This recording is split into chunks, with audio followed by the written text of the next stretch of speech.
This is the best fighting game franchise ever, and Central Fiction is the peak of the genre since Marvel vs. Capcom 2.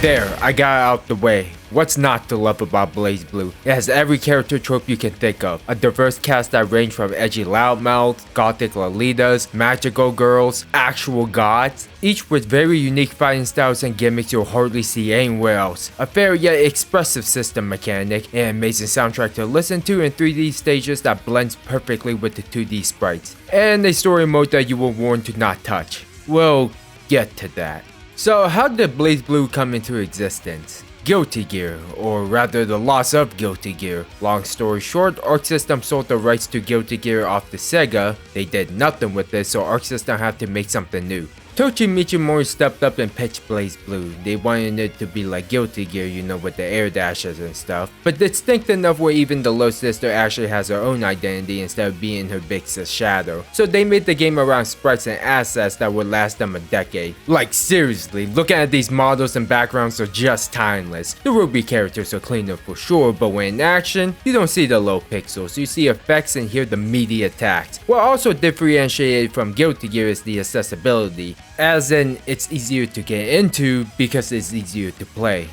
Wow, time has changed. Guilty Gear is what Arc System work is focusing on now and will be for a very long time, while Blazblue fans are forced to accept that they will never get another game. So they're stuck with an entry that leaves the series on a bittersweet note.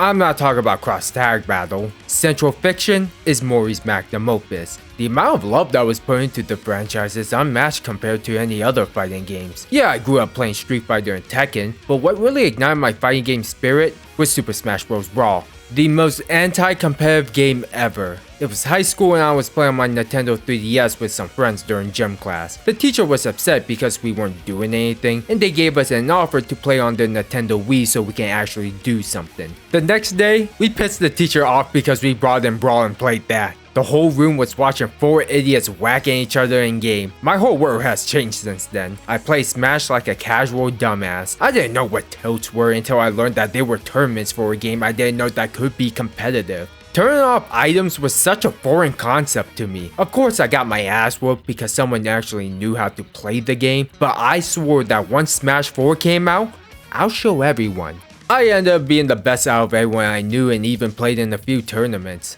All the way to Ultimate. But during my adolescence, I got really into Persona, even played Persona 4 Arena. Anime fighters really intimidated me due to the fact that I didn't know how to do motion inputs. Combos looked hard to do, and most of all, I didn't know how to deal with losing. When I actually played it, it was easier than I thought. It had a good tutorial, simple mechanics, and auto combos. Although I'm not still fond of auto combos, it can really help ease someone who's new to the genre. Also, it makes sense since 2 of the buttons are dedicated to personas. My fear of getting to air dashers has quickly lifted. Although I liked it at the time, there was really nothing special about it that made me want to stay for long. Guess I got tired of auto combos and wanted to put more time into Smash so I can beat all my friends' ass with every character. One day I went to GameStop and decided to get Blazblue. I don't remember how I even knew the games even existed. Maybe by word of mouth or saw low gameplay footage and thought it looked cool. It was like fate told me to get it. Chrono Phantasma was so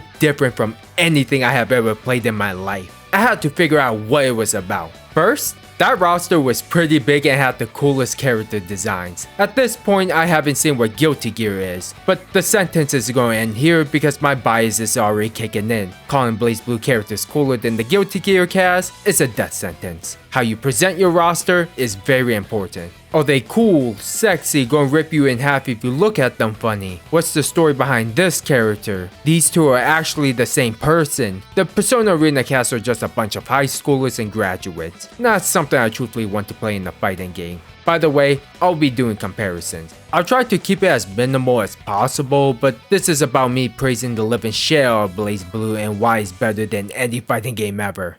This roster is something I will endlessly look back at fondly. Even him.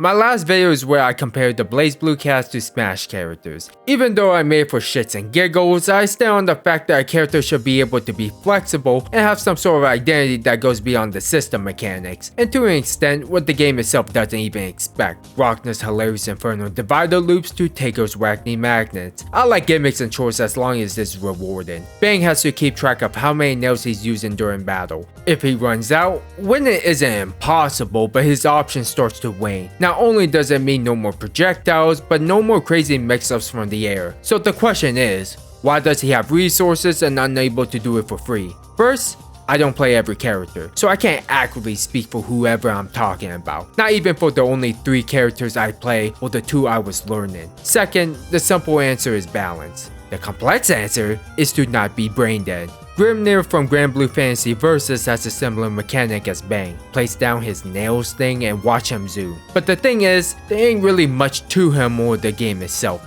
No, Pretty Boy Standalone does not convince me that the game is nothing more than Footsies and Ryu clones. Answer has the same thing, but he's a rushdown ninja that relies on mix-up so he can use it willy-nilly. The nails aren't his only gimmick, he has his drive, which give him super armor, make his overdrive stronger, and unlock a new super move. The nails help him get there. A character flexibility should not rely on a single mechanic, but how the player is able to adapt and change how they play with the character's wide move pool, and with what the system mechanic allows you to get away with. That's why I think Nier is a horribly designed character. She's absolutely worthless without death, yet Relius is still a threat without Ignis. That's what I really like. Everyone can be played differently even if your playstyle is not your character's main strength. Hakumen is neutral, heavy, and defensive. You gotta slowly build up his Magitamas if you want to do some real damage, but you don't have to use any of his special moves because thanks to his raw damage and long buttons, he can get away with playing neutral the whole game. Okay, the opponent is bad. Maybe, but have you ever seen an aggressive Hakumen, or one where they can balance both offense, defense, and mix it up perfectly? Yeah, that's really hard to fight.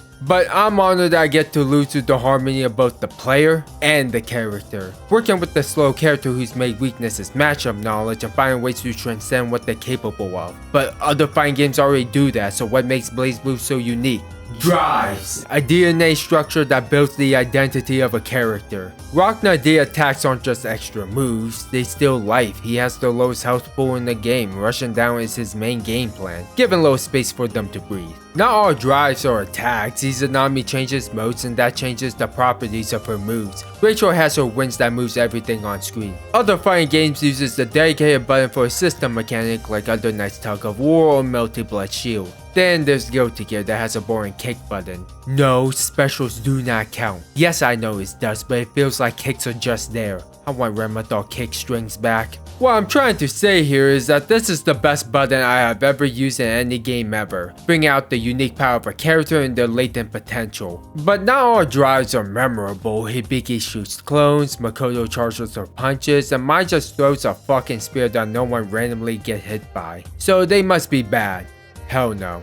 Makoto may be the worst character in the game, which isn't saying much considering that this game has no bad character, and everyone is both amazing and terrible depending on the person who's playing them. So tier list means next to nothing. It's like choosing what brand of water is best for you. They all hydrate your ass. She's really fast but her combos are long as hell, so getting hit by literally anything by her is going to put you in the movie. Oh, she wants to end her combo with the super. I was going to lose anyway.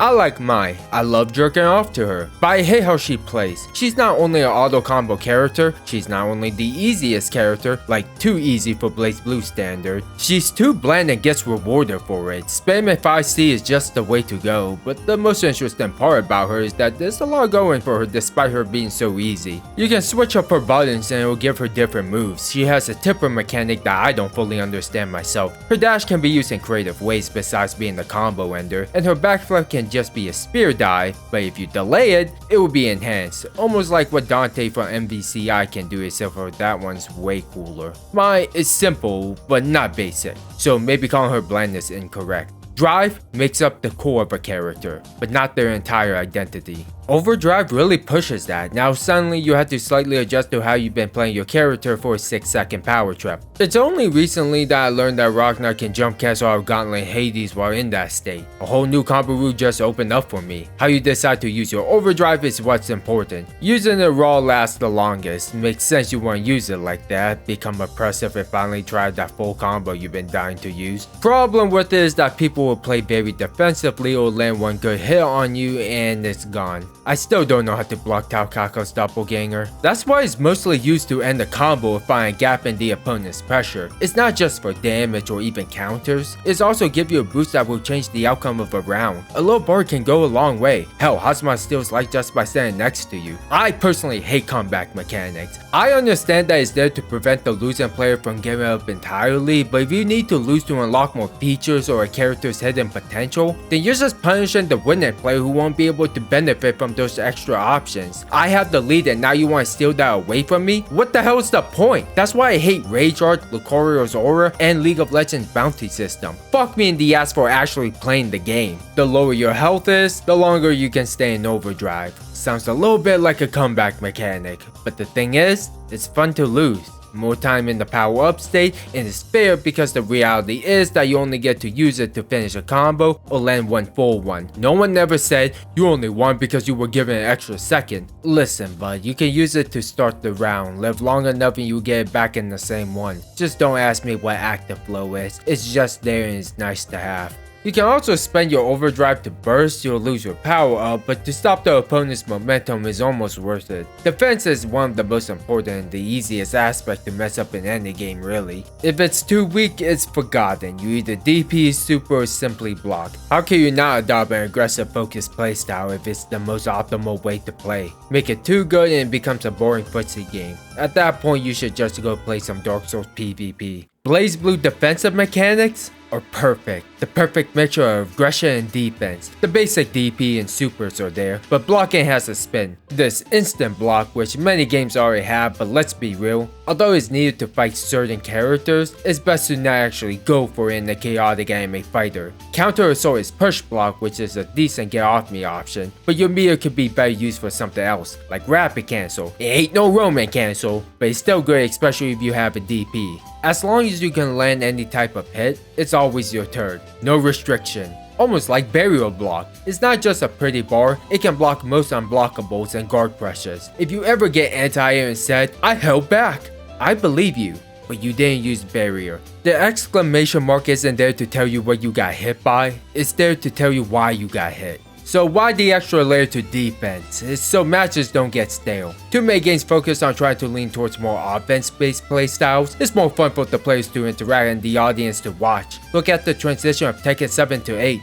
Defense and footsies were the most optimal way to play. Now it's heat and touch of death. The thing is, defense is underappreciated not just in fighting games, but in any action game. You gotta strategize and make decisions on what you can do when it's not your turn. Allowing the opponent to pressure you is what you even want sometimes. In a game where mix-ups are very common, it's also easy to trick them into making mistakes. God only knows how many times I got overdrive guard cancel because I wanted it to stay my turn. Now that I'm knocked down, do I roll to distance myself with the high possibility of getting hit, spring back up with full invincibility but forced to continue blocking, or do I quickly get up and throw out a quick jab, hoping they run into me? Being at a disadvantage does not mean you are forced to weigh out their barrage of attacks. It means you gotta find a million ways to get out of your shitty situation. That's my problem with many fighting games. The defensive tools feel non-existent and not worth using. Yeah, it makes it easier for me to slam my head on my stick, but if I know they're unable to do anything else, I'm just only going to find highs and lows instead of baiting for anything that isn't a DP or super. The only other game I know with get up options like these is Smash. There's a reason why I think these two series are more alike than the basic character archetypes.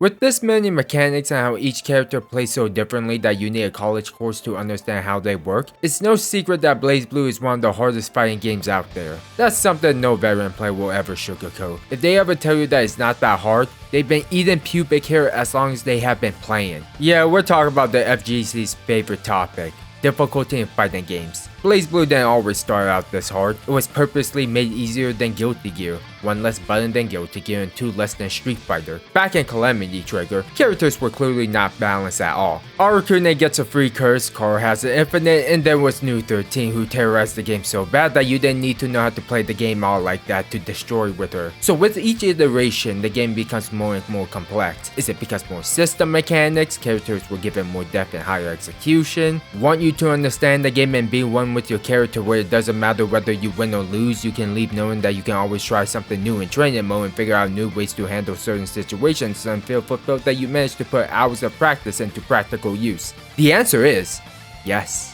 Let me tell you a story about how I really learned how to play fighting games and not necessarily become good at it, but comfortable with them. I played a lot of competitive Smash 4. I was the best in my friend group. Could even play all the characters without a problem to win. Unless it came to real players, but that's irrelevant right now. After graduating high school, I still met up with the game and played tons of Smash, where eventually led us to playing other fighting games. One of the games we ended up playing the most was BlazBlue Central Fiction. We tried out tons of characters and pushed buttons to see who had the best moves. Of course, I had the upper advantage, not only did I play the previous entry, but also owned the game, which gave me unlimited training time. This is where the embarrassment comes in. Although I was good at Smash, it never translated into a real fighting game. I knew the buttons and commands, even the bread and butter combos, but I kept losing to this friend Susanoo, and he was just mashing buttons, and that shit made me so fucking mad. I was losing to the point I was actually trying to snap my controller in half. Susanoo is a menace for noobs. High damage, high health, mix-ups I didn't know how to block. Yeah, I was trying out characters I normally didn't play, but when I used Ragna, I would almost always lose and barely scrape by as Jin. It didn't matter how much time I practiced or how many tournament sets I watched, I always lost. Despite me playing way more than him, it was my fucking game and I was losing. It was still fun to play, but my god, my self-esteem was in shambles. Then I just tuned into a casual BlazBlue stream. I watched how these two friends played and it clicked with me. I didn't know what the fundamentals were. The hell was an anti-air? What's a DP? Neutral? How do you play that? I didn't even know how defense worked at the time, so the reason I always got hit after being knocked down was because I was back rolling to the corner out of instinct. I'm pretty sure we all had these moments where we tried to get to the cool shit like combos and finishers that you neglect the basics and end up fumbling. It's like throwing an uppercut without learning how to place your foot and move your hips. So what happened next? I sat down and actually absorbed the lessons. The day came where we were hanging out again as usual. We put on BlazBlue and everyone's eyes were on the screen. That guy picked Susanoo and I picked Ragna the Blood Edge. The match started and I applied everything that I learned. It was working, and not only did I win both rounds easily, everyone was surprised by how untouchable I was. After that, no one wanted to play me again because they knew they stood no chance. There was a time where we played Guilty Gear and I picked characters that I normally don't use and have playstyles I wasn't accustomed to. He beated me and rubbed it in my face, and we brought a fighting game into the real world. The message being, yeah, I wasn't always good at this genre. In fact, I'm still decent at it. I just been playing these games for so long that at this point, like many other people, we think we know what we're talking about. Like how I'm going to tell you why dumbing down fighting games is so goddamn stupid. I don't mind making it accessible. Tutorials were fun in Rev 2 and trying out people combo trials in Strive is a really cool idea. It's the neutering is what I cannot stand. Reducing the process of mastery can make the gratification less rewarding. What makes competition or even a casual match so compelling is the effort a person puts into understanding and executing the desired or unpredictable outcome.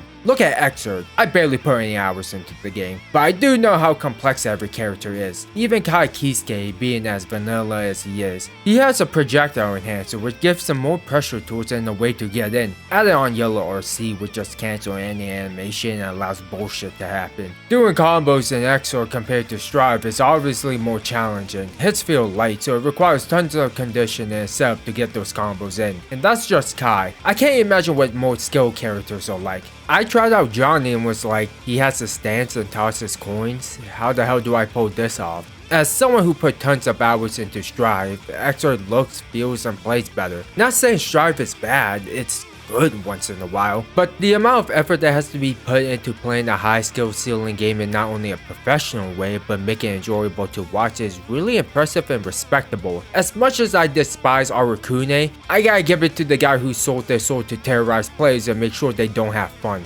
Not saying that just because it's hard that it should be okay. Nah, that's a dumb take. Pre-patch Central Fiction was a balanced mess. What I'm asking is, why add the extra layer in the first place, and what does it serve? It adds individuality and identity. Jin is my favorite character to play as in any video game ever. Yeah, he's a shoto and he's easy to play, but he has a lot of depth despite being normal in Blazblue standards. Fighting him is not that hard. His main weakness is lack of mix-up. His only grounder overhead is his 6A. It's fast and can catch the opponent off guard. The problem is that not only it can be very predictable, it needs to be a counter hit for him to get any real reward from it. So why is he considered to be really good in the game where more than half of the cast has dishonest mid-screen options? His neutral game is decent, but his pressure game is pretty good since his normals will force you to stay close to him, and rolling away from him is really hard since his 2A or 2B can catch almost anything. Once he freezes you, his damage output is really high. The ice isn't just an aesthetic choice or just high hit stun, it's a reminder of why you should respect fighting him.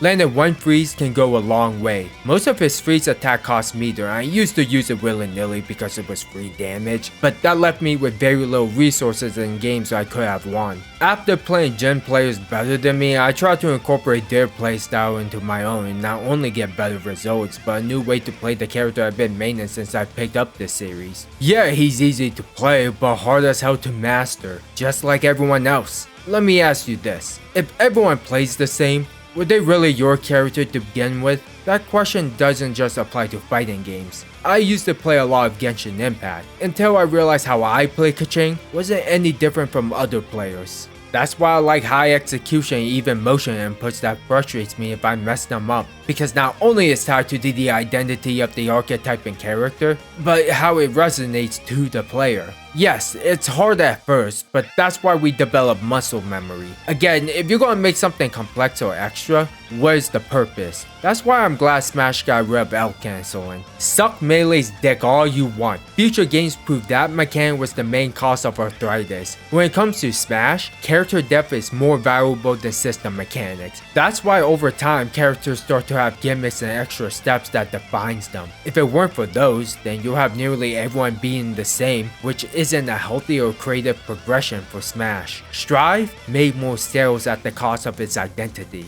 Holy shit. Melee Fox and Ultimate Fox are the same character. Exorb Rem and Strive Rem are not even remotely close. The swords are so fucking boring. It's time that I got to cross tag battle now. This fucking mess. I'll keep it short because I already made a video about it. I still hate it, but it's fun. I can give it a break because it's a spin-off and they were trying out something new with the IPs they were using. But the game is an example of what happens if you completely remove freedom and flexibility. Characters become shells, mechanics and cheap moves is what wins the game. There's no identity nor agency no matter who I play. Yeah, Ragna has Bilal Edge again in different forms of Death Spike, but he's nothing more than the Jesus kick. Picking up a new character doesn't fix the issue, since they all feel the same besides the basic movement. I played against veterans of the genre, and I took gains from them only for me to feel empty inside because I felt like I had my hand held the whole way through. All I did was push 2 buttons. I don't deserve to win. Great, now my narcissistic ass know what imposter syndrome is like. Going back to the real game, I wanted to try something new and use someone outside of my league. I want to use a monster who plays way differently from everyone else in the game. I picked up Izanami. Holy shit is she hard as hell. Even her B&B is not that easy to pull off. How the hell do people time her Doritos so perfectly? What do I do when it's not my turn? Why does she feel so satisfying to use, even when I never win? To be honest, I don't know myself. I think because this character has so much potential locked away behind a high skill floor with the highest skill ceiling, that the idea of mastering her is something only I can dream of. To earn the right to use someone many people would turn away from. Actually landing a corner to corner combo is way more fulfilling than winning any new fighting games nowadays, at least for me. She's also a doll, which I have a thing for. Look my guy, there's nothing wrong with liking games that are considered easy. I think DNF Duel is cool as fuck. Too bad it's dead. I understand the genre is hard to get into and developers want money, so making it accessible and easy to play makes a lot of sense. They want you to jump into the game while spending hours in the training mode. That's not what normal people who have a life wants to do. There's a reason why stylish mode exists. But the question is, is this really all for you in the first place? I'm not into FPS games all like that because my aim is shit, but I did play a lot of Apex Legends and I can tell you it's one of the hardest shooters I played. One of the reasons that every gun has different recoil patterns. Now, imagine if they heavily reduce that or even remove it, so players like me can feel more comfortable. That would be mad retarded. Not only people who play the game regularly would get bored, but viewers like myself would just say the gunplay is too bland. Yeah, Blazblue is not an easy game to get into. There's so much to absorb, and learning all 36 matchup is extremely off-putting. That's why I'm blunt with people who are interested in getting into this game. But I'm not going to tell the person who's clearly not having fun to get good or skill issue, because that's a great way to deter them from ever picking up the game again. It's not that they don't like the game, they just don't like you. Blazblue's entire art direction is amazing. I'm not just talking about the blend of 2D and 3D visuals, I'm talking about the little things like how goofy the characters can be. Rachel zapping people Darkstalker style, Celica being so clumsy that Minerva is doing 95% of the fighting, to Relia's creepy sex dungeon. The music encapsulates the characters and themes so perfectly. Awaken the Chaos is pure perfection. Damn, I didn't even know the versus theme could hit this hard. Did you know that Celica and I have a theme with S? I questioned that until I figured out that they have ties in the X-Blaze games. The games I don't give two shits about. The score ain't no Guilty Gear, hell it's not even close to Mick Gordon's Killer Instinct. But I can't find a song that I don't like or doesn't fit. The character interactions are a unique aspect. I don't see games attempting to do it like this. Don't want to keep shit on Strive, but holy shit is it non-existent there. The clashes and even mid-battle dialogue can not only be tied to the lore and connections, but bring out a side of the character you don't normally see unless you play the story mode. Oh yeah, it's that time. Look, I know what we're all thinking here. Fighting game stories aren't usually good, and Blazblue is well known for having a very convoluted one that honestly doesn't need to be as complicated as it's told. And it being a visual novel isn't really what someone who wants to play a fighting game wants to sit through and read. Hell, even if you followed the game from the beginning, you'll still have a lot of questions. The game might answer it if you're already lost and bored, but you can, you know, research external materials to understand who and what the fuck is going on. Yeah, the story of Blazblue can be really tough to sit through. I'm going to get kicked in the balls for this, but I think the story is amazing, especially for a fighting game. So I made the hard decision to not recap the entire story like I usually do. I will have to go over every character and explain in great detail about the cast and world building. That's not what I want to do, and truthfully, I still have a hard time understanding what the fuck is going on. Instead, I want to go over why I love this story so much and how it's half of the reason this is one of my favorite franchises. One of the most important things to really anything ever are the characters. You're going to be playing as them, trying them out and finding the ones who fits your playstyle the most. For me, I need to find someone I resonate the most with, not just in gameplay, but because I want to win with the character I'm attached to.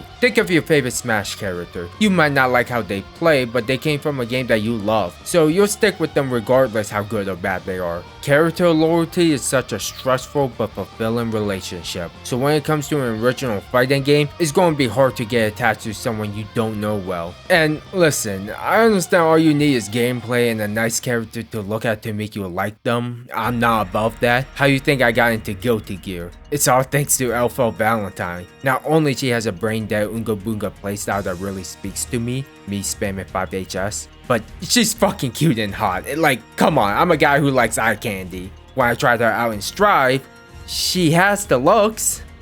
They butchered my girl.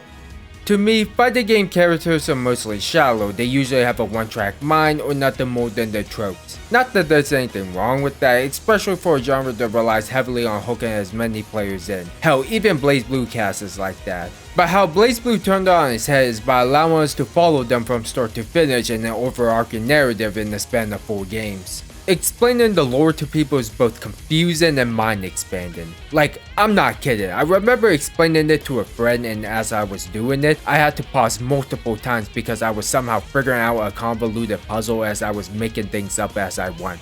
100 years ago, before the events of the first game, there was a gigantic monster that was called the Black Beast. Everywhere it went, it left nothing but destruction. Half of the population was reduced and weapons, including nuclear warheads, couldn't even scratch it. Humanity was doomed.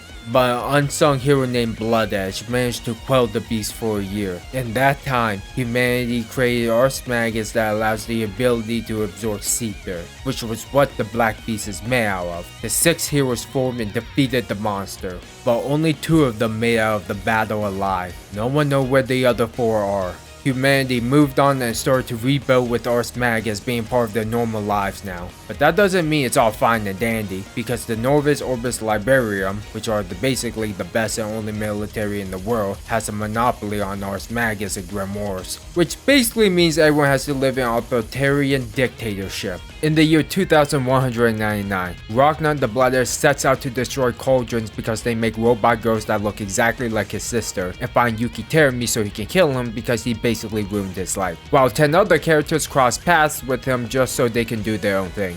Calamity Trigger do not make any of this clear. I don't blame anyone who doesn't know what's canon or not. What's even the timeline? I only understood it because I did extensive research and Central Fiction made it somewhat clear. They throw out all these terms and never explain what they mean, like what the fuck is a Takamakahara, Seether, Boundary, Azure Grimoire. I respect that they tried to get the characters to feel like they belong in the world, but this time whenever they talk to each other, they're trying to deliberately build up a mystery so the audience can be in suspense when they clearly know what they're talking about. Even then, if you can't follow the story, the characters are already captivating. You start to ask, what's their deal? Ragna and Jin are brothers, but why does Jin turn insane in his presence? Is it because of his sword, or is it actually because he's obsessed with them? Nah, he's just goddamn crazy. Cold Clover is walking around with a puppet who he calls his sister. What's the deal with that? Lychee and Arakune, or Arachne is what they call him, have some sort of intimate past with each other.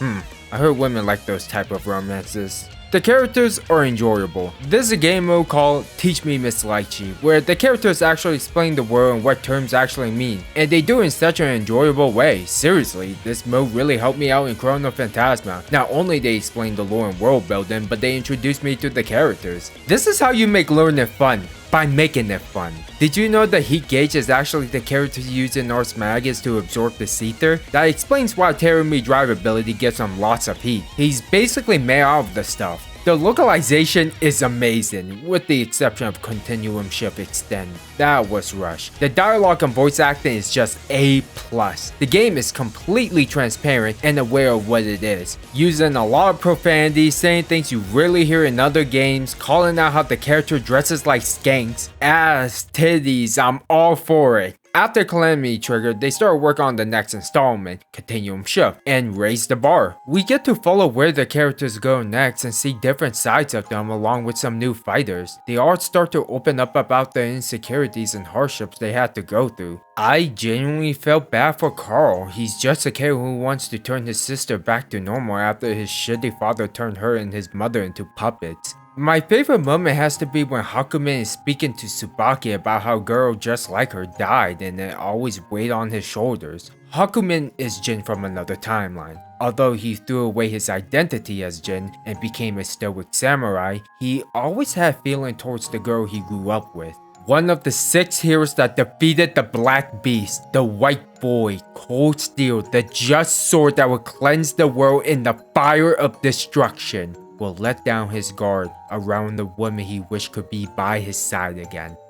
The villains are unapologetically evil, maybe with the exception of Nine and Azrael. Big Guy just wants to fight. I love to hate them. Aurelius will use anyone in the name of science. He doesn't see people, just test subjects. Even his own family are his victims. What's more comical is that he's trying to turn his son into him, and it looks like it's working. Sure, they can be one-dimensional like damn near all fighting game characters are, but their role and how they present themselves can be really captivating, especially the main villain of the franchise, Yuki Terumi. This piece of shit is someone you root for to be taken down. He's the reason why most of the character lives are miserable. He manipulated Jin into cutting his brother's arm off, kidnapped their sister and turned her into the goddess of death, killed their foster mother, gaslight Tsubaki into killing her friends, convincing the doctor into being the villain, literally feeding off the hatred the characters have for him. Why is he doing all this? So he can make the master unit, Amaterasu, suffer until the end of eternity for giving him life.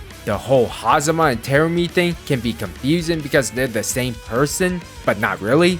Terumi is just using him as a vessel, but then who's really Hazama? Point is, this scumbag does his job so well, you can't help but hate him and love him for being so damn evil. Although everything I just said make the games great, personally I find playing through Calamity Trigger and Continuum Ship to be difficult. It's mainly because you have to play through everyone's story mode and I find that to be a slog. I like following these characters but only as a side thing rather than them being the temporary protagonist. Tao is fun and all, but she can get annoying really fast and truthfully has nothing at all. I somehow hate Arukune and Platinum even more. Calamity Trigger conditions were so dumb. You need to lose certain battles to enter specific routes? Like, come on now, you're really stretching it. I prefer more linear stories. Games where you make choices that lead to different outcomes can really lose focus. I am so damn glad that Chrono Phantasma was my first game that changed everything for me. Like I said earlier, it was my first BlazBlue game, so jumping into the story must have been tough. It kinda was, learn what the hell what everything means going on and needing to adjust to already established characters. But I caught on pretty quickly, thanks to it being mostly linear and comprehensive being used very loosely. What really made me stay was learning about the characters and how they dealt with the events that were unfolding. Like, holy shit, I've never seen a fighting game do all this before. Yeah, it's still not as appealing as the other cinematic games of its genre, but seeing actual growth and personality can really make you give a shit about what's going on instead of relying on bad things happening, so good guys must stop the bad guys plot. Chrono Phantasma is the peak of the story. Things move along very strongly, we get backstories on the 6 heroes, Terumi being responsible for taking out half of them despite being one of them. The villains are proceeding with their plans to create a new world or something like that, and it puts the heroes in the corner. One of the things that actually give the gameplay segment any story resonance is by handicapping the player or forcing certain restrictions on them. When Ragna has his actual Grimoire sealed away, he was forced to fight an unlimited Jin. What unlimited characters? Street Fighter Rainbow Edition where everyone's cracked out of their minds and filling the screen with projectiles? It's basically that. It shows how Jin has grown, still obsessed with killing Ragna because not only he's the Black Beast and it's his duty to protect the world from him, he wants the ultimate form of brotherly bonding. Jin always get his ass beaten by Ragna, and when he was conflicted on who's really in control, him or his sword, the Yukiyanasa, a Nox Notorious is made out of souls in the Dark War to kill the Black Beast. It rejected him, unable to use any C and D attacks, which is a nightmare for anyone who uses him. But when he realizes that he has apathy towards the world and is only here for his own self-interest, the sword accepts him and he becomes the one who will bring balance to the world, giving him the power of order. Character development from this genre is unheard of to me. Watch a relationship cultivate and explode when someone is going to get hurt or betrayed, that's always a treat. You know Bane, the loud shonen ninja that no one takes seriously? I used to hate this guy because I thought he was just lame and dressed dumb. But as I got older, seeing how he uphold his sense of honor and morals while having one of the best moments in the series made me actually respect him. For some weird ass reason, he reminded me of my dad and I thought that was funny. I do kinda understand why people would tune out of the story at this point. If it's convoluted for the sake of being convoluted, it will push people away who don't have the patience for this type of stuff. They never properly explain what observer power even means. Noelle is the successor of the Asher. Okay, she is Smurf now? The games have a timeline thing going on and it's hard to keep track of and never clearly explained. BlazBlue is a visual novel disguised as a fighting game. Although I personally dislike visual novels, I do like spending time with a cast that doesn't constantly need to push the narrative. Having downtime can be a good thing. One of the best scenes are when the characters just get to be themselves and relax without the world weighing on their shoulders. Except for Remix Harder whenever Noelle talk about her time at the military academy. Put that shoujo shit in the toilet, I want to talk about people suffering. Central Fiction, the last game in the main series, wrapping up the story and giving everyone the closure they deserve. Surely this is going to be the end of the best fighting game story ever told this New English dub. Alright, Central Fiction is the best fighting game in terms of gameplay. There is nothing anyone can say to convince me otherwise. Take your Tekken ass somewhere else. In terms of everything else, I fucking hate this game.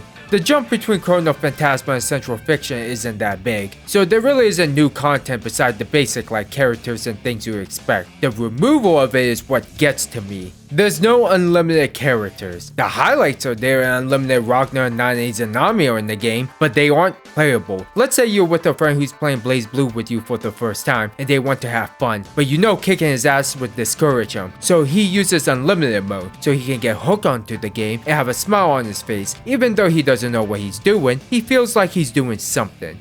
The final battle between Ragna and Terumi would be a lot more impactful if they all went balls to the walls. Teach Me Miss Lychee is gone. I understand they couldn't really teach you anything new. They already went over the world building for the last 3 games. But in Continuum Shift, they had a segment called Help Me Professor Kokonoe, and she basically tries to tell the characters how to reach the true ending while dealing with the dysfunctional antics. Why not just replace Teach Me Miss Lychee with something else? I don't know, get Lychee and Kokonoe to teach the player on how each character plays or how to deal with them. That's actually a really fun way to help new players and get them to know the personality of the cast. But now let's get rid of one of the most charming aspects of the series. My biggest gripe with the game, as well for many other people who were invested in this series, were upset with the fact they discarded the English dub. I get that not everyone who plays BlazBlue cares, they're only here for the gameplay. I can respect that. The main reason they cut all those things out was because they wanted to release the game early so everyone in the world could have it at the same time. The English dub would push it back by months. It would be unfair for the Western audience because they would be at a huge disadvantage when it comes to esports, which was what Arc System was pushing for and still are. As someone who doesn't really care about all that stuff, I understand, but it still infuriates me because they never bothered to implement it later. Shitty cross-tag battle gets a dub, even characters and franchises that never had English voices gets one, but the final game in the main series doesn't? Why do I care so much? The Japanese dub is fine, I can distinguish who's who's by their voice alone. But as someone who speaks the superior language, the dub wasn't just good, it was unique. It brought the characters' life outside of being tropes. The profanity and the attitude everyone had could not be replicated. Not even Central Fiction felt like I was playing the same game because most of the script was smeared by piss. I zoned out through most of it because everyone felt so different. I didn't bother watching all the gag reels because they lost their charm. Just listen to these clips without any context. You joined a unit with butt floss for a uniform? Guess who's home and not preggers anymore? Why? I just killed you! I just killed you! Oh, I see. Then you are a pedophile after all. I am the White Void. I am... etc., etc. The end has come! Are you retarded? What the? Are those two gay? Stop! No! Shut up and hold still! Please. Will you marry me? Let go of my brother! You bitch! You bitch! A ribbon! I don't care! Boobs are the foundation society is built upon. Boobs equal power. Simply put, bitches, I have the boobs, so I make the rules. Nice breasts. She means ass! Yes, ass! We, the Blue Eyes, have uncovered this secret. An invaluable component of every woman's beauty is a flawless ass. Fine then. I'm finished here anyway. And on that note, that's all, folks! Yeah, bye. It's a shame that this game threw it away. Like I said, Central Fiction for the most part is straight dog shit. The whole story went back to square one. Izanami put everyone in the pocket dimension, so the characters have to go back to the events of Calamity Trigger with some additions to it. That's like half of the game. Ragna has amnesia, Noelle lost herself, Jin is helping 20 of the 6 heroes out, and everyone who's not there in the final act fucks off. They threw the world they built up away because they wanted to make their roster relevant. Which is funny because Kagura has this whole political plan to overthrow the Imperator for a new world order, even if it means he has to lose his noble status. Let's just throw that out the window. Tsubaki was just the worst. Her obsession with Jin was just straight up character assassination. Relius legit did nothing throughout the game. The writing and the dialogue lost a lot of its appeal. It's like it was written to wrap things up and not consider what drew people to the story in the first place. It wasn't all bad. How the series concluded was genuinely great. Characters got their closure and everyone gets to live a happy and free life, but no one remembers the person who gave them all that. The story of Ragna the Blood Edge. is a tragic one. You take a first look at him and think, wow, what a Dante ripoff. And I thought the same thing, but then I saw his attitude. Instead of cool, calm, and collected, he's rude, foul-mouthed, and abrasive. But not edgy. Hey, not everyone who wears red and black has to talk about the taste of blood and how the dark keeps them company wherever they go. Yeah, he's called Blood Edge, people call him the Grim Reaper, and he says he'll devour your soul, but Ragna is actually one of the more sensible guys in the cast. It's just, he's so tunnel vision on taking down the people who wronged him that he becomes very violent. Also, the story isn't that bad if you only follow him. Truthfully, who can blame him? He was a lab experiment who had his whole childhood taken away from him by Terumi, who manipulated Jin into cutting off his arm and taking away their sister Saya, as he killed their foster mother and burned down their home. Everyone he meets is either really crazy or out to get him for his bounty or Azure Grimoire. Rachel and Kokonoe treats him like an idiot for most of their interaction with him when they're being cryptic to him on purpose. He's accused of being a pedo for no reason, forced to dine and dash when others take advantage of his generosity. So it's really nice when there's only like a handful of people he can let his guard down around. Showing that, yeah, he doesn't always have to put on the tough exterior. I know I said I won't be explaining the story, and the reason for that is that I can't make it work without dragging it out, and it ends up being boring. There's a shit ton of lore and explanations that would ruin the structure of the script. I really wanted to explain everything, especially the characters, but we'll just end up being lost. So if I'm going to be straightforward, I want to explain Ragna's story, because I genuinely think he's the best fighting game protagonist ever. Yes, I think he's better and cooler than Soul Bad Guy. I like Soul, he's a badass, but just like every fighting game protagonist out there, he's one-dimensional. Again, nothing wrong with that, I'm just trying to prove a point here. By the way, there's going to be Blazblue lingo I'm going to use, and if you're lost, just roll with it. I know it'll be confusing, but I'll try to explain the important stuff. After the whole event with Terumi making Ragna suffer, Rachel saves Ragna's life and gives him a new arm. Now wielding the power of the Azure Grimoire, the Blazblue. He trained under Jubei for many years until he was old enough to go and destroy cauldrons. Donning a red jacket and wielding a sword sight, he's off to his mission. Then, he enters Kakatsuchi.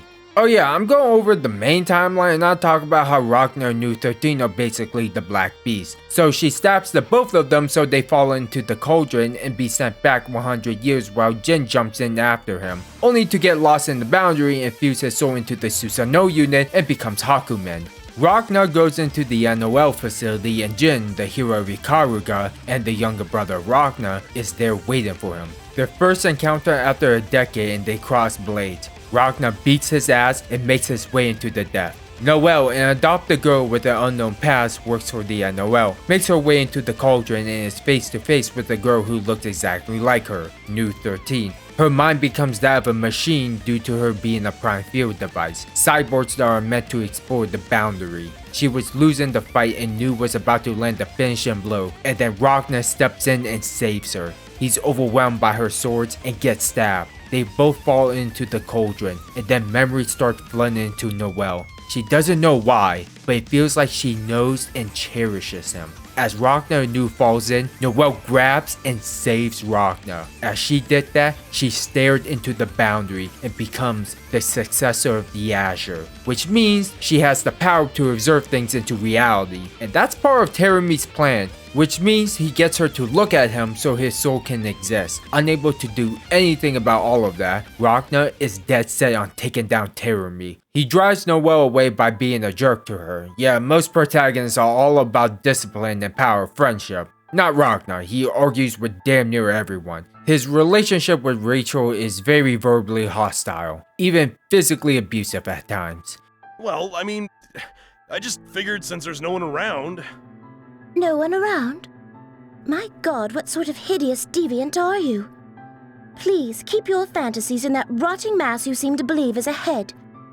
Why, I can scarcely stand to be around someone who harbors such sickening desires. What the hell is that supposed to mean?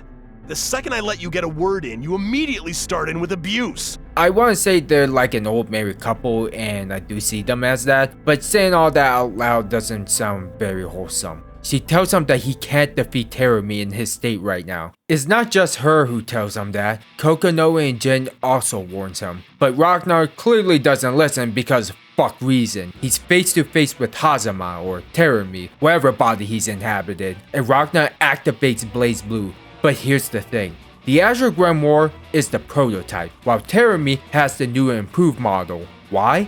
Because he's the one who created the Blazblue. So yeah, those 3 warnings weren't jokes. Ragna gets beaten down due to his power just not working anymore. And to add insult to injury, Terumi literally feeds off of hate. There's a reason why Kokonoe has wired her mind to not spite him, even though he killed her mother. It will only make him stronger, so there's no hope for Ragna. As Terumi is about to land the finishing blow, Lambda jumps in the way and sacrifices herself to save him. Who's Lambda? She's a Prime Field device who had a terrible life. She was tortured and thrown away. All that was left was an empty shell. Kokonoe retrieved the body and it needed a soul. New soul was in the boundary, so she retrieved that and placed it into the new body. With her memories erased of course, but her feelings of affection for Ragna remained. Just want to say, they don't really have a lot of interaction in the game, and even if they do, it's not anything special. That's where Ultra Memory comes in. That really shitty anime adaptation. If Blazblue had a coma theory, this would be it. As everyone who unfortunately watched the shows knows, that the best scene and the only good scene is when Ragna and Lambda are in the garden. It's nice to just see them in the calm state without anyone there to judge. Lambda gets the characterization she deserves, even though she's just another new. Fans love her. That's why they brought her back in Chrono Phantasma Extend, even though they made New and Lambda into one character in the vanilla version. Almost like people are attached to their mains beyond playstyle. As Lambda dies in his arms, she gives him her idea engine, which gives him the power to defeat Terumi. He can't finish him off because Terumi is linked with Noelle or something by breaking her mind and turn her into the Kusanagi unit, a sword to slay the Master unit. What's the Master unit? You'll see later. So if Terumi dies, Noelle dies. Ragna always has been destroying. Now he's going to save someone, even if it means losing his last real arm. He has already been Terumi, but he knows that he can't let a girl who saved his life die for his own selfishness. Especially that Noelle looks exactly like his sister who he failed to protect. But why? Why did you do all this for me? Why? Please, not so loud. But your arm! Yeah, it's gone for good this time. Oh well, I have one left, so no worries, right? That's not the problem! That's not it! Ah! You idiot! Idiot! You calling me that? Again? He ends up freeing Noelle's mind, and then the Imperator shows up and it's revealed that she's Ragna and Jin's sister, Saya, famously known as Izanami. It is really not his day.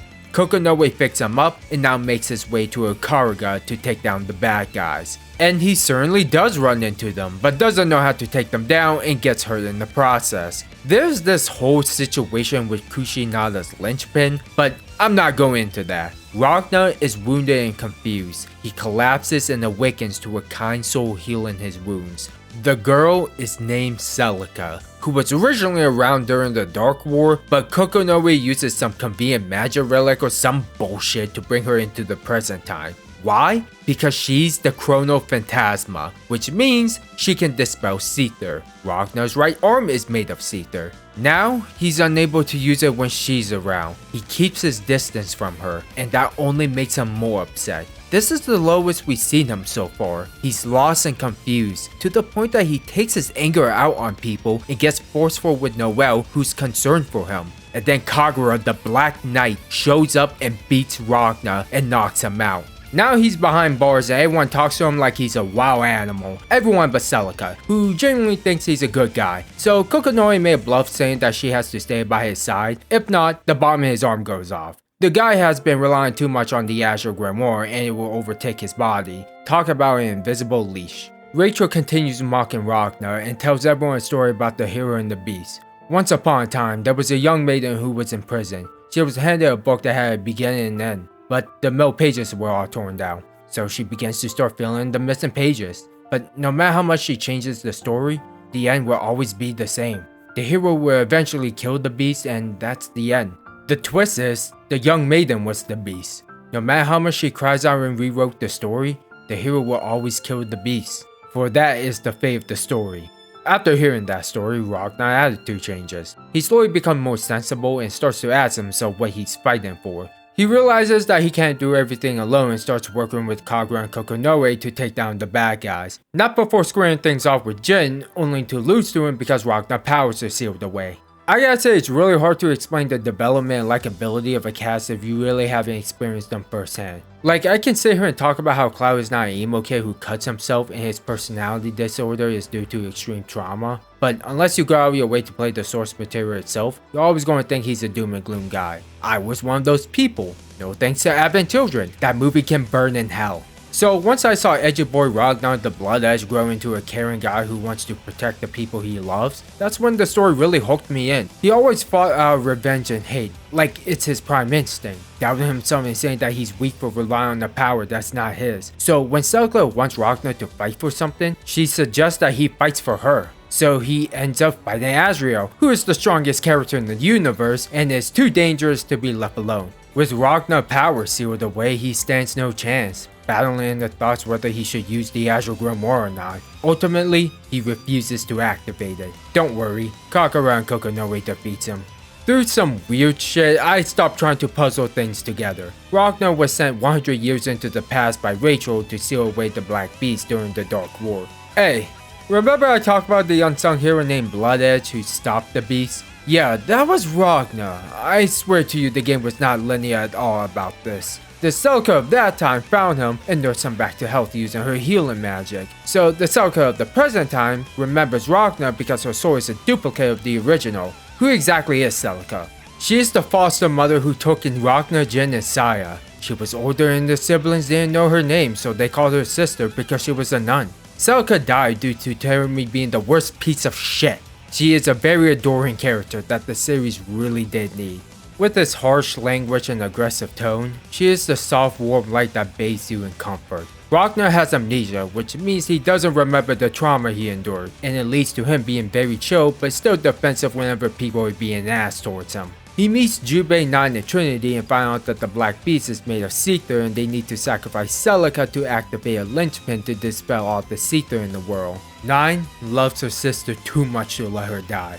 Ragnar relates with 9 and agrees that Celica doesn't need to be a martyr. He plans to fuse with the Black Beast because he is the Black Beast and tells Jubei to form the 6 heroes and create magic weapons that are not magic. He gives the sword and jacket to Celica and proceeds to stop the beast for a year. Noelle uses her power to send him back into the present and is pissed off at Kokonoe for planning to sacrifice Celica to activate Kushinai's linchpin. I really love the character bonds in this series. The way Ragnar straight up gets in Kokonoe's face and is ready to run her into the ground when he swears to protect the girl who gives him meaning feels so raw. The back and forth argument aren't black and white either, they both make good points. If it wasn't for Ragnar's sacrifice, 9 would have created weapons to neutralize the Black Beast so she can live in the world with her sister still in it. Kokonoe said that she doesn't belong here and her lifespan is short, so no point in keeping her around if it means the end of the world. That's where Bane comes in and saves the day with that giant ass nail of his. The villains are moving on with their plan and it's up to our heroes to stop them. Ragnar, Jin, and Noelle fight the Nox notorious Take Mikazuchi, while the remaining 6 heroes fight Terumi. It looks like everything is going well until Ragnar was severely injured and transformed into the Black Beast. Don't worry, Jin and Noelle defeats it off screen. Whatever. Now we're in Central Fiction, the conclusion to the story. If you have never experienced the story of BlazBlue, high chances are that you're lost. I don't blame you, I am clearly skipping a lot. Things are happening and characters are showing up out of nowhere. How did they start off the story? From the beginning of Calamity Trigger. In that game, they were stuck in the time loop until Noelle saves Ragnar, and that was the factor that broke the loop. Now that Izanami is in control of the Takamakahara unit, everyone is in the pocket dimension and everything before that didn't happen. Why did they make this decision? because it's a fighting game and we gotta reuse our assets so it can make sense. Not a big fan of the story, for the first half at least, but how they handle Ragnar's character was amazing. He has amnesia again, but it feels like he has to follow the events again. This time, he's way more calm in this game. Like, he knows that being angry at everything is going to solve anything. Maybe it's just me, but it's hard to tell if it's just his character now, or the fact that the dub isn't here to make it clear to me, because that's how I know and see these characters. I don't like the localization at all. Last time I'll ever bring this up. There's really not a lot to explain here because of the whole time loop thing and phenomenal intervention, but Ragna has a plan to free everyone from this twisted nightmare we call fate. Izanami declared a game for anyone who is qualified, the playable characters, to come and kill her or Noelle. If they succeed, then their dream will come true. Ragnar's goal is to absorb their dream so they can forget about what they're fighting for. Ragnar doesn't want to be an edgy killer who wants revenge, so he decides to be a hero who saves people. The scene where Ragnar reaches out his hand to Nu is really sweet. She still ends up being crazy, but he's willing to finally help a girl who's silently screaming for his savior. Instead of repeating a doomed cycle of death and destruction, all it takes is for someone to end it, one step at a time. And the antagonists don't want that. They will make sure he stays the bad guy that he is, which is why Izanami throws herself into his sword. Luckily, he has people who can keep him in line. When he fights Nine, he didn't do it out of spite. He did because he admires her. Nine is the older sibling whose world revolves around her little sister, even more than her husband and daughter. So she wants to destroy the one who created this cycle so she doesn't have to keep watching her sister die. Being teleported back to the church Ragnar, Jen, and Saya grew up in helps him remind him that he is the big brother who deeply cared for his siblings, wishing things could go back to the way it was, to the most peaceful time in his life. Knowing it's not going to last forever, he'll have to save Saya and defeat Terumi, not before saying goodbye to Celica. Her body and soul was just a replica of the original Celica from 100 years ago, so her time has expired. Not going to lie, this shit hits me in the feels. Celica is a sweet and naive girl. She has no place to be in a fighting game, but her role to be a guide and mother of our main characters brings hope in this brutal ass story. What helps Ragnar come to his mindset? Yeah, it's his growth as a person throughout the series, but the truth lies inside the master unit Amaterasu. The origin is a girl that looks like Noelle because she is the original who was created by humans. She was programmed to explore the boundaries so humans can use its power to obtain godhood. As the original explored the Azure, it found and merged with the master unit and grew a soul. Just like how the Susanoo unit grew a soul that manifested into Terumi. Once the original started to gain consciousness, so did the other Prime Field devices. They wanted to be loved and seen as equals, but humans were so scared and ignorant that they waged war against them. They were clearly too strong for the humans, so they managed to gather a bunch of souls and created a black beast. They couldn't control it and ran rampant. It was the end of mankind. That's not what the original wanted. She deleted the original world and made a replica of it where no one remembers. No one but Yuki Terumi, since he's also a god. He loathes the fact that his entire existence is to destroy whenever the Master Unit commands it. So to get his revenge, he plans to control the Master Unit and forces to make new creations as he destroys them. It's like getting a woman pregnant so she can give birth to children to watch them grow up, only to have them slaughter in front of their mother. That's a really dark analogy, but that's basically what it is. So why is Ragnar the centerpiece of the story?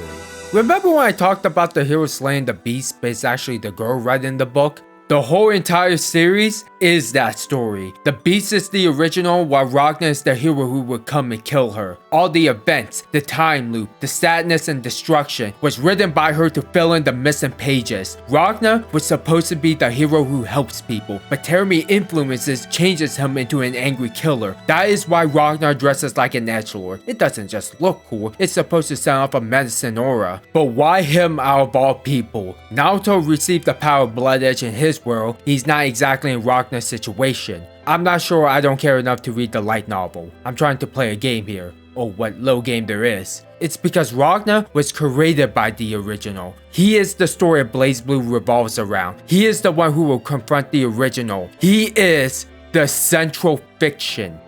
I know I skipped like 95% of the story and all of you were confused. Like, I'm skipping the part where Ragna helps Noelle fuse with Izanami because they were one person and became manifestation of the Master Unit's will.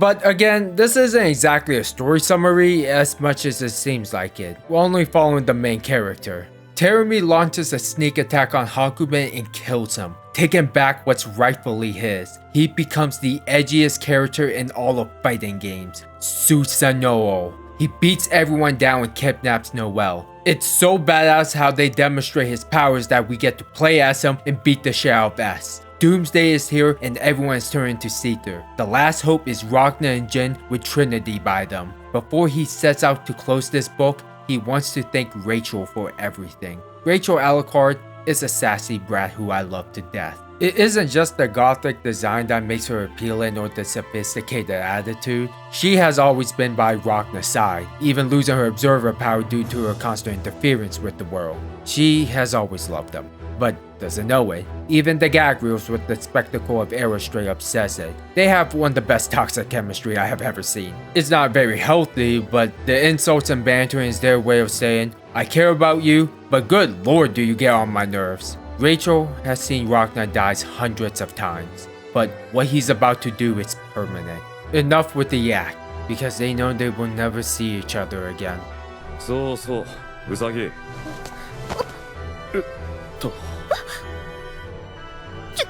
あなた何をしているのよ。この無礼者、下ろしなさい。思ってたより軽いな。何を言っているのよ。いいから早く下ろしなさい。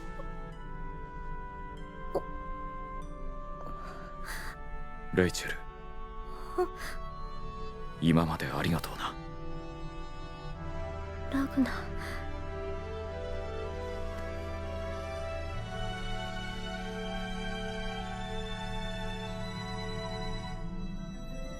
そしてさよならだ。Ragna and Jin face Susanoo, the god of destruction. Using everything they have, Ragna rips Terumi out of the armor while Jin inhabits it and cuts them both, opening the gate to the Azure. They stand before the true Blazblue, the final battle that we've been leading up to. Ragna turns into the Grim Reaper he is and finishes Terumi once and for all. Saving Noelle, she fuses with the original and becomes whole again. The three siblings finally reunite and share a moment of peace with one another. Of course, it can never be this easy. As long as Ragna is here, the world will always revolve around him and never truly be free. His plan is to take everyone's dream and use it to create a brand new world where it is no longer bounded by fate. A world without Ragna the Blood Edge. Noelle and Jin do not want to live in the world like that, so the two of them do everything in their power to stop him. I like Noelle, but her overall development in the series has always felt weak to me. I couldn't take her seriously until the final act of this game. The most captivating aspect about her is that now she's truly Saya. They kinda dance around it, but now she acknowledges that she's their baby sister who doesn't want to lose her big brother again. As a Jin main, it hurts me that I don't get to talk much about him. That's why I'm going to do it now. He's an asshole towards Noelle, and I hate him for that. Really horny for his brother, which is clearly very creepy, but have a soft side when it comes to Tsubaki. At the end, he wants to save Ragna when all he wanted to do was kill him. Maybe it was because of his sword, or he's the one who's responsible to bring order in the world. All I know is that I understand how he feels. Not exactly like him, of course. More like, what's a closer bond than fighting? Not of pure hatred, that's way different. It's our brotherly love. In my experience, guys don't like expressing their feelings with words. It's cringy, embarrassing, and in a way, desperate. Each time I try to express how I positively feel about someone, or even something, it makes me want to throw up. Words can be fake or empty. That's why I talk shit to people's faces and speak about them in high praise behind their back. If you can't get out how you feel about someone with words, you do it with action. Look at Dante and Virgil. They don't hate each other, they clearly love one another. It's just they express it in their own way. Ragna defeats Jin and tells his siblings goodbye as he enters the Master Unit and comforts the soul of the original. Everyone was bound by fate and gods. The middle has been rewritten multiple times, but the beginning and end always stays the same. But this time, it's going to be different. Using the dream he has collected, he built a new world and erased himself from existence. Everyone gets to live their lives, but no one remembers the man who gave him it. Rachel stares at his sword, promising to find the man who once wielded it. I have a confession to make. I have played many fighting games. Marvel vs. Capcom 2 was my first one. Using the stick and playing with my brothers was such a blast. Then there's Smash, playing as my favorite characters from different franchises and introducing me to new ones. All while getting heated with my friends. That's what Smash is about, a collaboration. The whole competitive scene just makes the game more stressful and less fun. Teaching people how to play BlazBlue and sharing the lore with them was something special to me. It's not mechanics or balance or even how unique a game is that gets me to love something. It's the memories that are attached to it and how it made me feel. If you like KOF, Guilty Gear, or even Dragon Ball FighterZ more than BlazBlue, that's completely fine. I don't give a shit. Doesn't change how much BlazBlue means to me. It even tricked me into thinking I was really into this genre. Truth is, I don't think I actually like fighting games that much. Whenever I try something different, I always subconsciously compare it to BlazBlue. Why doesn't this have the freedom and creativity as my favorite fighting game? I know comparison is the thievery of joy, but I just can't help it. The genre is just naturally competitive and time consuming. I spent money on a bunch of fighting games I put less than 4 hours into or have never played because I tricked myself into thinking that I was a Maximilian dude to my group of friends and thinking I'm a fighting game guru when in actuality, I ain't shit. Due to many circumstances and life changes, those friends are no longer in my life. So I had to sit down and think, do I really want to give more of my time to getting good at video games? Yeah, I want to do cool shit and properly explain the intricacies of mechanics and stuff like that, but I'm talking about a competitive standpoint. Because, you know, fighting games and multiplayer games are specifically designed to be played with another human being. I clearly get the appeal of the genre, but do I really want to spend hundreds of hours trying to be better than the other person, only to realize that I stagnated and get frustrated over it? Having fun hooks you in, but that eventually goes away and the only thing that remains is a cynical mindset. God damn, I am not proud of the toxic outbursts I had.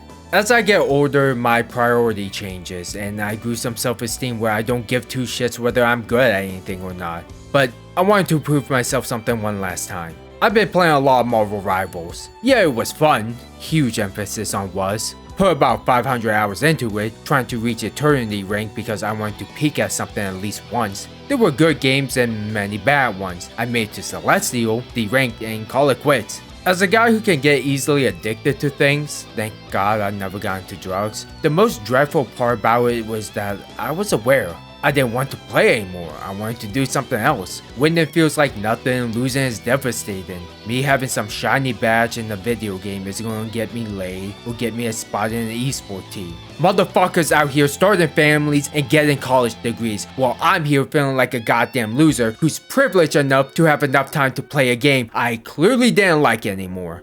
Having a goal is really good. It's what drives people to reach achievements. But I knew that even if I got the best rank in just about anything, I would only feel shame. That time could have been put somewhere else, like making more videos, which is why my upload schedule is very whack. As I said, I'm done with multiplayer games, including fighting games. If I want to put time in getting good at something, it would be martial arts. Not only is it fighting, but it's actually useful. If someone wants to throw hands with me and I attempt to use the Hadouken, I might as well surrender myself to the Mexican cartel. I told myself that I wanted a new BlazBlue game. Then I asked, why?